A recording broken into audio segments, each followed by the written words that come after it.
आपका दोस्त, आपका मित्र आप लोग के बीच आया है, संजीव शर्मा। कुछ बातें करनी है, समझना है। एक कहावत देखने को बहुत मिल रही है, वह देख के काफ़ी दुख होता है कि कुछ लोग हैं जो कभी सुधरते ही नहीं। कल राहुल गांधी जी का इंटरव्यू था, उन्होंने बहुत अच्छा इंटरव्यू दिया, बहुत कुछ सीखने की बातें थी वहाँ पे कि इस संकट की घड़ी में सरकार के साथ खड़ा रहना है। उन्होंने कहा राजनीति नहीं करनी, लेकिन कुछ लोग हैं अगर राजनीति नहीं करे तो उनके पेट में डर रहता है, उनको खाना नहीं पचता है। कुछ मीडिया ऐसे हैं, देख के दुख हुआ। रिपब्लिक टीवी दिखा रही है कि राहुल गांधी अगेंस्ट खड़ा है लॉकडाउन के, तो भाई उनकी सोच को देख के दुख होता है कि भाई ऐसे पत्रकार भी हैं। क्योंकि आज इस देश में काफ़ी अच्छे अच्छे पत्रकार, जिनको मैं सलाम करता हूँ, जो सच्ची पत्रकारिता करते हैं, उनको देख के अच्छा लगता है कि भाई सच्चाई कम से कम देश दुनिया के सामने आनी चाहिए, ना कि बना के कुछ न्यूज़ बना के लोगों को बहकाया जाए। मैं तो बार बार कहता आ रहा हूँ भाई, संकट की घड़ी में हर किसी को मिल के काम करना, देश के साथ खड़े रहना है, लेकिन कुछ लोग हैं जो मानते ही नहीं।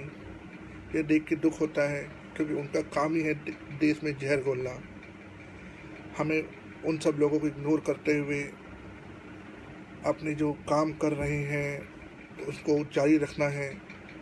देख के काफ़ी अच्छा लग रहा है कि आज भी मेरे कई भाई लोग फर्स्ट डे से, जब से लॉकडाउन हुआ तब से अभी तक लोगों तक मदद पहुंचा रहे हैं। सबसे पहले उन सबको धन्यवाद दूंगा, मेरी यूथ कांग्रेस की पूरी टीम, कृष्णा सर को, श्रीनिवास सर को, दीपक सर को, क्योंकि हर राज्य में, हर ज़िले में हमारी टीम अच्छा काम कर रही है। फिर मैं अपने राज्य के अध्यक्ष सदाब खान को धन्यवाद दूंगा कि उनकी टीम दिन रात अपने इलाके में और जहाँ पे भी ज़रूरत हो रही है वहाँ ज़रूरत पहुँचा रही है लोगों तक, चाहे वह राशन हो, खाना हो।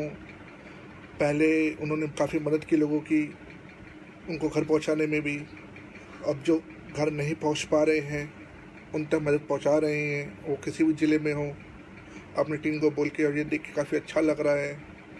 भाई आज हमारा पहला मकसद यही है कि अपने आप को सुरक्षित रखें, और अपने आप को सुरक्षित रखते हुए कैसे दूसरों की मदद कर सकें। आज भी वो सवाल खड़ा हुआ है कि भाई हमारे जो मजदूर भाई लोग आज भी बाहर फंसे हुए हैं, उनके कोई सूद बूद लेने वाला नहीं है। ये देख के दुख हो रहा है। कारण ये है कि आज हम लोग अगर एक प्लानिंग करके चले तो हर किसी की मदद बड़े आराम से कर सकते हैं, क्योंकि केंद्र सरकार इसमें इस कार्य करने में सक्षम है और हम सब उनके साथ खड़े हैं। और फंड भी जा रहा है, पीएम केयर फंड जो जा रहा है, वो फंड का सही सदुपयोग किया जाए, सही इस्तेमाल किया जाए। कारण ये है कि भाई जो ज़रूरतमंद है उन तक वो पैसे पहुंचने चाहिए। मेरे सर योगेश जी जुड़े हैं मुझसे, अच्छा लग रहा है। वो अपनी कॉन्स्टिट्यूंसी में सेवकों में अच्छा काम कर रहे हैं, मैं उनको धन्यवाद देता हूँ। और यही बहुत ज़रूरी चीज़ है कि हर जिम्मेदार नागरिक जो प्रशासन से जुड़ा हुआ है, अगर अपनी जिम्मेदारी उठा लेता है तो उससे अच्छा कोई काम ही नहीं है। मैं बार बार कहता आ रहा हूँ, as a corporator Yogesh ji अच्छा काम कर रहे हैं। एज ए विधायक, as a MLA, as a opposition leader Paresh Dhanari ji और उनकी टीम बहुत बढ़िया काम कर रही है। ये देख के काफ़ी अच्छा लग रहा है। और ये इसमें कोई शंका की बात नहीं है। अगर आपको किसी दूसरे को देख के कुछ सीखने को मिले तो आपको ज़रूर सीखना चाहिए और उस चीज़ को अमल करनी चाहिए। मैं तो पहले से काफ़ी दिनों से कहता आ रहा हूँ कि एक टीम बना के काम करें, खासकर के सांसद, विधायक और पार्षद। अगर ये 3 जन अपनी जिम्मेदारी उठा ले तो फिर हमारे ऊपर जो बोझ है वो काफ़ी हल्का हो जाएगा। कारण ये है कि भाई आपके इलाके में कौन रहता है, ये पार्षद, विधायक और सांसद से अच्छा कोई नहीं जानता। आपके पड़ोस में कौन रहता है ये आप जरूर जानते हैं, लेकिन आपके इलाके में कौन रहता है उनसे अच्छी जानकारी किसी के पास नहीं है। और बिल्कुल जो लॉकडाउन चल रहा है, लॉकडाउन में लोगों को घर में रहना है, पर जब तक हम इसकी अच्छी तरीके से जांच नहीं करेंगे तो हमारे पास सही डाटा नहीं आएगा कि कितने इससे संक्रमित है, कितने ठीक हो गए या कितने को वापस से ये हो रहा है। मेरा ये सुझाव है, मैं काफ़ी दिनों से देता आ रहा हूँ, भाई टीम बना के अगर हो सके, हमारे पास पर्याप्त इक्विपमेंट है तो लोगों के घर घर जाके इसकी जांच करनी चाहिए कि भाई कौन कैसे बीमार पड़ रहा है। एक डाटा इकट्ठा करना चाहिए लोगों के हेल्थ का। इससे हमारे समाज को काफ़ी फ़ायदा होगा और इस कोरोना वायरस से लड़ने में काफ़ी हम लोग को शक्ति मिलेगी और हम इस पे जीत सकते हैं अगर ढंग से कार्य किया जाए तो। बहुत ज़रूरी है सही दिशा में कार्य किया जाए, ना कि आँख बंद करके। कल राहुल जी ने कहा बहुत अच्छी बात है, हम कोरोना वायरस के पीछे भी चल रहे हैं, लेकिन हमें पीछे नहीं, हमें इससे आगे चलना है। उससे आगे हम तभी चल पाएंगे जब हम ज़्यादा से ज़्यादा लोगों की जांच और परख कर पाएंगे, लोगों को स्वास्थ्य का ध्यान रख पाएंगे कि किसे क्या करना है। लोग बीमार पड़ रहे हैं तब हमारे पास आ रहे हैं, तब हमें पता चल रहा है, तब हम टेस्टिंग कर रहे हैं। लेकिन अगर हम घर घर उनके जाके सब टेस्टिंग करने लगे, भाई आपके परिवार की क्या हालत है बताइए, ये बहुत ज़रूरी है। जैसे प्लस पोलियो की टीम हर घर जाती थी पोलियो की ड्रॉप देने, तो हम प्रशासन ने टीम बना के क्यों नहीं भेज रही? जब प्लस पोलियो की टीम घर घर पहुँच सकती है तो प्रशासन की एक टीम बना के कोरोना वायरस से लड़ने के लिए एक टीम भेजनी चाहिए हर घर घर, कि भाई आपके परिवार में कोई बीमार तो नहीं है। उसका क्या ट्रैक रिकॉर्ड, किस बीमारी से, किस कारण से वो बीमार है, उसको बुखार क्यों है। ज़्यादा नहीं, 2 या 3 आदमी को टीम बनाई जाए, उनको बाकायदा ट्रेनिंग दी जाए कि भाई आपको घर घर जाके कैसे जांच करनी है। उसमें एक डॉक्टर रहे, वो जाके अच्छे से स्क्रीनिंग कर ले, अच्छे से जांच कर लें, तो हमारे पास पूरा डाटा आ जाएगा, पूरे देश का डाटा आ जाएगा कि भाई कहाँ पे क्या बीमारी है। और अगर उसमें हमें कुछ मिलता है तब लोगों को समझाए कि उसमें आइसोलेशन में कैसे रहना है, क्वारंटाइन कैसे करना है उनको। ये बहुत ज़रूरी बात है। छोटी मोटी चीज़ें जब हम बता पा रहे हैं, हम लोग सोच पा रहे हैं, तो भाई हमारे देश के, केंद्र के और राज्य के बड़े बड़े दिग्गज नेता लोग इससे क्यों नहीं सोच रहे। छोटी छोटी सी कदम उठाने से अच्छे अच्छे कार्य हम कर सकते हैं और हमारा देश सक्षम है इस महामारी से लड़ने के लिए। खाली हम एक दूसरे को छींटाकशी ना करें, खासकर इस महामारी के समय राजनीति ना करें। राजनीति करने के लिए बहुत समय बचा है, बहुत साल बचे हैं, पर अगर हम अभी एक होकर लड़ लेंगे तो हम इससे जीत सकते हैं और ये बहुत ज़रूरी बात है। हमें सबसे पहले तो एक फोर्स टीम बनाने की ज़रूरत है, एक कॉल सेंटर बनाने की ज़रूरत है कि लोग अपने सुझाव और अपने समस्या बता सकें। ये देख के बहुत दुख हो रहा है कि आज भी लोगों तक खाना नहीं पहुंच पा रहा, राशन नहीं पहुंच पा रहा। वो कहीं भी फंसे हो, चाहे वो दिल्ली में हो, हैदराबाद में हो, बॉम्बे में हो, कोलकाता में, कहीं पे भी हो। सबसे पहले हर राज्य के मुख्यमंत्री का और हर इलाके के सांसद, विधायक और पार्षद की ये जिम्मेदारी बनती है कि एक डाटा निकाले कि हमारे दूसरे राज्य से काम करने जो मजदूर लोग आए हुए हैं यहाँ पे, कोई भी बाहर का व्यक्ति यहाँ पे है तो उसकी क्या खबर है, उसके रहने के लिए घर है या नहीं, ये हम सबकी जिम्मेदारी है उसके ऊपर ध्यान देने की। उसकी क्या समस्या है, हम उसको घर नहीं दे पा रहे तो कम से कम उसके रहने का, खाने का तो इंतजाम कर दें। मानवता भी तो कोई चीज़ होती है। हम सिर्फ मीडिया के थ्रू चिल्ला सकते हैं कि ये जमात है, ये है, ये है। हमें ना हिंदू देखना है, ना मुसलमान देखना, ना जमात देखना है। जो गलत काम करेगा, चाहे वो मौलवी हो या पंडित हो, उसे दंडित करे। हम सब आपके साथ हैं, हमें इसमें राजनीति नहीं करनी। प्रशासन का साथ देना है, देना चाहिए, और प्रशासन को भी जागरूक होने की ज़रूरत है। इसे छोटी मोटी चीज़ जब हम लोग सोच सकते हैं तो प्रशासन क्यों नहीं सोच रहा।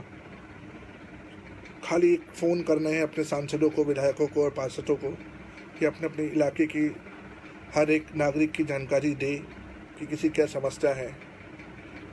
और सांसदों, विधायकों, पार्षदों को घर जाने की ज़रूरत नहीं है। उनके जो वर्कर है वो जाके डाटा ला सकते हैं कि भाई यहाँ ये रहता है, इसकी ये कमी है। और छोटी मोटी चीज़ों से हम उन तक वो जो राहत सामग्री है पहुँचा सकते हैं, चाहे वह राशन हो, कुछ भी हो। और किसी का राशन कार्ड नहीं है, उसको राशन नहीं मिल रहा, तो भाई फिर भी उन तक राशन पहुँचाया जाए। ये हमारी जिम्मेदारी है कि भाई हमारे देशवासी भूखे ना सोए, बहुत ज़रूरी है। हमारे देशवासियों को कष्ट ना हो। हर एक देशवासी हमारे लिए ज़रूरी है, कीमती है। इस कोरोना वायरस महामारी के कारण जितने लोगों की जान गई, जो मैं विनम्र आँख बन के श्रद्धांजलि देता हूँ, बड़ी दुख की बात है। हमें अभी भी समय है, सजग हो जाए, सतर्क हो जाए तो हम इससे जल्दी उबर सकते हैं। लेकिन हम वही आँख बंद करके चलेंगे, ध्यान नहीं देंगे। देखिए, कमियां जो है केंद्र और राज्य सरकार के पास नहीं है। उनके पास हर तरह के साधन हैं, फंड भी हैं, और खाने पीने की आपूर्ति भी है। देखिए, किसानों के खेतों में उनकी फसल तैयार खड़ी है, इंतज़ाम करें कि वो फसल काट पाएँ और वो फसल मंडी तक पहुंच पाए।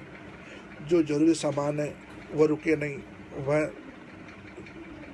उसकी सर्विस चालू रहे। ये केंद्र राज्य सरकार की जिम्मेदारी है और बहुत ज़रूरी है ध्यान देने का, चाहे किसी भी तरीके से हो। कोई बीमार हो रहा है तो ध्यान दीजिए, कोई लाचार है तो उसकी लाचारी का फ़ायदा ना उठा के बल्कि उसके ऊपर ध्यान दिया जाए। बहुत ज़रूरी बात है भाई, कोई हमारे आसपास का बुजुर्ग दवाई से वंचित ना रह जाए, ट्रीटमेंट से वंचित ना रह जाए, खाने पीने का सामान उन तक पहुँच पाए। आज इस घड़ी में सबसे बड़ी समस्या वही है कि भाई आज न्यूज़ में देख के बहुत दुख हुआ कि मरीज एक हॉस्पिटल से दूसरे हॉस्पिटल आते जाता रह गया, लेकिन उसका सही से उपचार नहीं हो पाया और लास्ट में उसने आखिरी सांस ली। ये देख के बहुत दुख होता है कि भाई आज इतने बड़े हॉस्पिटल होने के बाद भी नहीं संभाल पा रहे, क्या कारण है? आज के हमारी ज़मीन इतना मर गया कि हम सेवा नहीं कर पा रहे लोगों की। पैसा ही सब चीज़ है? नहीं, हम में भी आज मानवता जिंदा है सब में, और हम सब मिलकर लड़ेंगे, जीतेंगे। ये बहुत ज़रूरी है। आप सब अपने आस पड़ोस में भी ध्यान रखिए कि अगर कोई बुजुर्ग हमारे आसपास बीमार है या उसका डायलिसिस चल रहा है, कैंसर का उपचार चल रहा है, तो उस तक मेडिसिन पहुंच पाए, उसका डायलिसिस हो पाए। कोई हार्ट पेशेंट है तो उस तक हार्ट की दवाई पहुंच पाए। ये सब ध्यान हम सबको देना है, मिल कर देना है। हम लोग तो अपने आस पड़ोस का ध्यान रखेंगे, लेकिन केंद्र और राज्य सरकार को भी इसके ऊपर सजग होना की आवश्यकता है। सुनने में आ रहा है लोग अभी भी खोज रहे हैं कि भाई जो जरूरी सामान है उन तक कैसे पहुँचे। कई लोग बाहर रहते हैं, उनके परिवार में अकेले माँ बाप यहाँ रहते हैं, तो भाई उनके लिए भी मैं फिर से जो नई टीम बनी है केयर मॉर्गन, फेसबुक पे उनको सलाम करता हूँ। वो बहुत अच्छे काम कर रहे हैं। फेसबुक के थ्रू आपस में एक दूसरे को सजेशन दे रहे हैं, कहाँ से क्या उपलब्ध हो रहा है उनको बता रहे हैं, उन तक पहुँच रहे हैं या सामान पहुँचा रहे हैं। यही काम तो हमें करना है। और सोशल मीडिया का सदुपयोग कीजिए, जैसे फेसबुक की वो केयर मॉर्गन टीम कर रही है, इसी तरीके से हम सबको करना है। हमें भी कुछ ऐसे आपत्तिजनक चीज़ ना पोस्ट करने हैं, ना फॉरवर्ड करने हैं, जिसको देख के हमें दूसरे भाई को आहत हो। ये बहुत जरूरी बात है कि संकट घड़ी में सतर्क होकर रहना है। ऐसी कोई गतिविधि ना करें जिससे हमें बड़ा नुकसान हो जाए। लॉकडाउन जरूर आगे बढ़ गया है, ये और आगे ना बढ़े, इसका ख्याल रखने के लिए भी ये सब हम सबकी जिम्मेदारी है। बहुत ज़रूरी बात है, इस पर विचार कीजिए, सोचिए। जय हिंद, वंदे मातरम। कल फिर मुलाकात होगी, फिर बात होगी, फिर सोचेंगे। हम लोग सोच रहे हैं पर केंद्र राज्य सरकार को भी सोचना चाहिए। नमस्ते।